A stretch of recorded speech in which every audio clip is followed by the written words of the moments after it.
Ma'am, आणि महाराष्ट्रातला opinion poll ज्याची सर्वाधिक उत्सुकता होती, संपूर्ण महाराष्ट्राची नजर त्याकडे आहे की महाराष्ट्राचा कौल नेमका काय सांगतोय, तो आता झी24 तासच्या हाती आलेला आहे.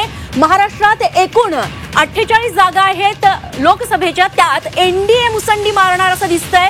एनडीएला तब्बल 45 जागा मिळण्याचा अंदाज आहे, तर इंडिया आघाडीच्या पदरी फक्त 3 जागा पडू शकतात असं झी मीडिया आणि मॅट्रिसचा ओपिनियन पोल सांगतोय. नक्कीच थोडक्यात महाराष्ट्रामध्ये थेट लढत आहे ती एनडीए आणि इंडिया अशीच दिसते आहे. आणि जे उद्दिष्ट महाराष्ट्रामध्ये भाजप प्रणित एनडीएनं धरलेलं आहे की अबकी बार 40 की पार किंवा 45-40 प्लस हे जे उद्दिष्ट धरलं होतं ते ओपिनियन पोलमधून साध्य होताना दिसतं आहे. तर इंडिया आघाडीला मात्र 2019 मध्ये ज्या 9 जागा मिळाल्या होत्या त्यात तब्बल 6 जागांची घट होताना दिसतेय.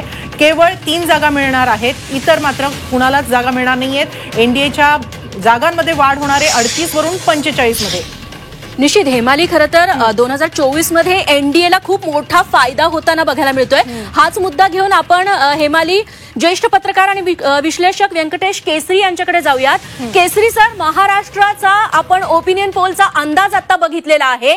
एनडीएला 2019 पेक्षा मोठं यश मिळू शकतं महाराष्ट्रात असे हे आकडे सांगतायत. याबद्दल आपलं काय मत?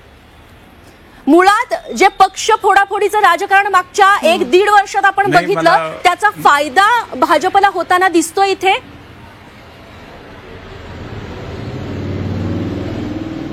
असे की हा जो सर्वे आहे त्यांनी किती लोकांना ते बोललेले आहेत, भेटलेले आहेत आणि त्या आधारे त्यांनी निष्कर्ष काढला हे मला माहिती नाही आहे.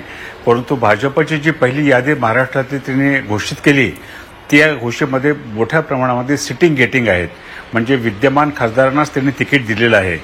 जनरली अँटी इन्कम्बन्सी कोणावरती असते? पहिल्यांदा उमेदवार असतो, उमेदवार चांगला किंवा वाईट, नंतर पक्ष असतो, नंतर मग नेता असतो आणि सर्वात शेवटी पंतप्रधानाच्या नावावरती म्हणजे नरेंद्र मोदी यांच्या नावावरती होणार का नाही असं साधारणतः स्थूलमानाने असतं ते.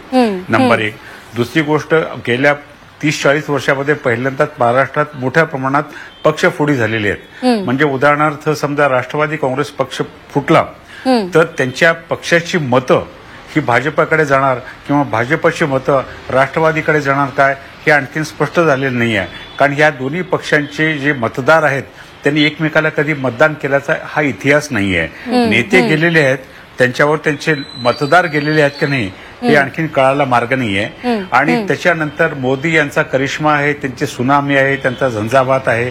हे जर असेल तर भारतीय जनता पक्षाने प्रामुख्याने जे विद्यमान खासदार आहेत त्यांनाच तिकीटं का दिली? म्हणजे या वेळेस जर हा मोठा त्यांच्या बाजूने वातावरण किंवा हवा असती तर त्यांनी नवीन चेहऱ्यांना संधी दिली असती, वेगवेगळ्या क्षेत्रातल्या लोकांना दिली असती. पण 5-1 खासदार त्यांनी बदललेले, जुजबी असे फार मोठे बदल केलेले नाहीयेत. ते का नाही केले हे काही कळायला मार्ग नाही आहे. आणि 45 महाराष्ट्रात 48 पैकी 45 मिळणार हे भारतीय जनता पक्षाने पहिल्यापासून त्यांचा एक पब्लिक त्यांचं ते स्टेटमेंट आहे की आम्हाला 400 पार एनडीएला आणि बीजेपीला 370, महाराष्ट्रात 48 पैकी 45 या पद्धतीनं बीजेपी ही इतरांसाठी बोलते. पण वास्तवामध्ये की हे मतदान नरेंद्र मोदी यांच्या नावावरती आहे, भारतीय जनता पक्षाच्या नावावरती आहे, त्यांच्या विचारावरती नावावरती आहे की उमेदवाराच्या नावावरती आहे हे कळायला मार्ग लागेल, हे वेळ लागेल. याचं कारण असं की आणखी विरोधी पक्षांचे उमेदवार अजून जाहीर झालेले नाहीयेत. त्यामुळे एकदा ते उमेदवार जाहीर झाल्यानंतर मग वातावरण झपाट्याने स्पष्ट त्यामध्ये क्लॅरिटी यायला सुरुवात होईल. परंतु हे मात्र खरं की दिल्लीच्या स्तरावरती 3 राज्य महत्वाचे मानले जातात. त्यामध्ये महाराष्ट्र आहे, बंगाल आहे आणि बिहार आहे. कारण याचं जे आकलन आहे याचं आकलन परफेक्ट असं आकलन होत नाही. राजकीय पक्ष बोलत असतात की आमची हवा आहे, आम्ही येऊ, आमचे कॅन्डिडेट आहेत, एकमेकावरती आरोप प्रत्यारोप करतात. लोक कशावरती मतदान करतात म्हणजे जसं मगाशी आपण म्हणाल होतं की महागाई हा विषय नाही आहे, बेकारी हा विषय नाही आहे, स्ट्रॉंग लीडर हा विषय असेल तर स्ट्रॉंग लीडरचा फायदा हा मग सर्वसामान्य लोकांना मिळत असेल. म्हणजे ज्या अर्थी ते महागाई, बेकारी, भ्रष्टाचार हे विषय घेत नसतील तर असं काहीतरी म्हणजे ह्याच्यामध्ये फ्लोटिंग वोटर हा एक वेगळा भाग असतो. त्याची संख्या कमी असते पण तो कुणाला कमिटेड नसतो. आपण कमिटेड वोटर बघतो पण तो फ्लोटिंग वोटर ते म्हणतात की दे डिसाईड द व्हर्डिक्ट म्हणून.